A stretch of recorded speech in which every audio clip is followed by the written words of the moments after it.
Taste the Daily. Pudukkottai மாவட்டம் மலைக்குடிப்பட்டி தொடக்க வேளாண்மை கூட்டுறவு கடன் சங்கம் பொது விநியோக திட்ட அங்காடியில் முன்னாள் அமைச்சரும் விராலிமலை கழக சட்டமன்ற உறுப்பினருமான டாக்டர் சி விஜயபாஸ்கர் திடீர் ஆய்வு மேற்கொண்டார். ஆய்வின் போது ரேஷன் பொருட்களின் தரம் குறித்து கேட்டறிந்த அவரிடம் பொதுமக்கள் அதிமுக ஆட்சியில் தரமான அரிசி பருப்பு போட்டதாகவும், ஆனால் ஸ்டாலின் ஆட்சியில் போடப்படும் பருப்பு வேக 2 மணி நேரம் ஆகிறது என்றும் வேதனைப்பட்டனர்.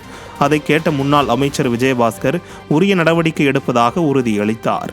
முன்னதாக இலுப்பூர் பகுதியில் அதிமுகவினருக்கு உரிமைச்சீட்டு வழங்கும் விழா உள்ளிட்ட பல்வேறு நிகழ்ச்சியில் பங்கேற்க வந்த முன்னாள் அமைச்சர் சி விஜயபாஸ்கருக்கு அதிமுகவினர் பொன்னாடை போர்த்தி வாழ்த்து தெரிவித்தனர்.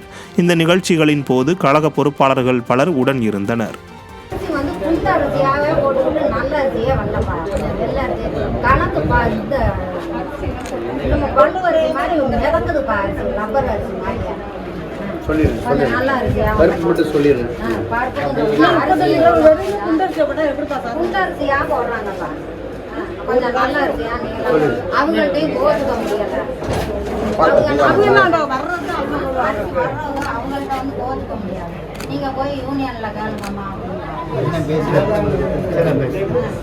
ராமநாதபுரம் மாவட்டம் பாம்பன் கடலில் புதிதாக கட்டப்பட்டுள்ள ரயில்வே செங்குத்து பாலத்தில் சோதனை நடத்தப்பட்டது. 27 மீட்டர் உயரத்திற்கு சுமார் 600 டன் எடையில் ஹைட்ராலிக் லிப்ட் மூலம் இயங்கக்கூடிய வகையில் அமைக்கப்பட்டுள்ள இந்த பாலம் முதல் கட்டமாக 2 அடி உயரத்திற்கு தூக்கி இறக்கப்பட்ட பின்னர் ஹைட்ராலிக் லிப்ட் உதவியுடன் 10 மீட்டர் உயரத்திற்கு மேலே தூக்கப்பட்டது. பாலம் வெற்றிகரமாக தூக்கப்பட்டதை அடுத்து ரயில்வே ஊழியர்களும் கட்டுமான தொழிலாளர்களும் பட்டாசுகள் வெடித்து மகிழ்ச்சியை வெளிப்படுத்தினர். பின்னர் பாலம் கீழே இறக்கப்பட்டு சோதனை நிறைவு பெற்றது. இந்த புதிய ரயில் பாலத்தில் விரைவில் ரயில் சேவை தொடங்கும் என்று ரயில்வே அதிகாரிகள் தெரிவித்துள்ளனர்.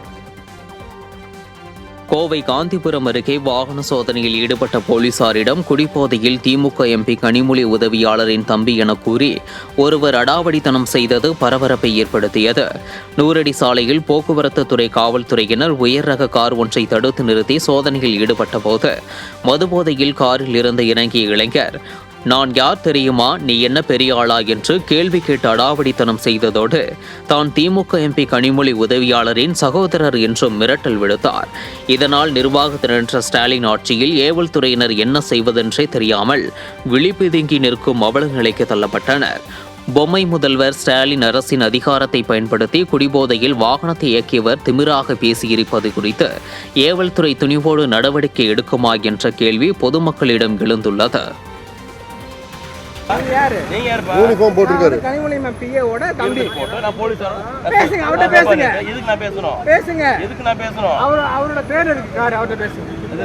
அவரோட பேர்ல இருக்கு காரு.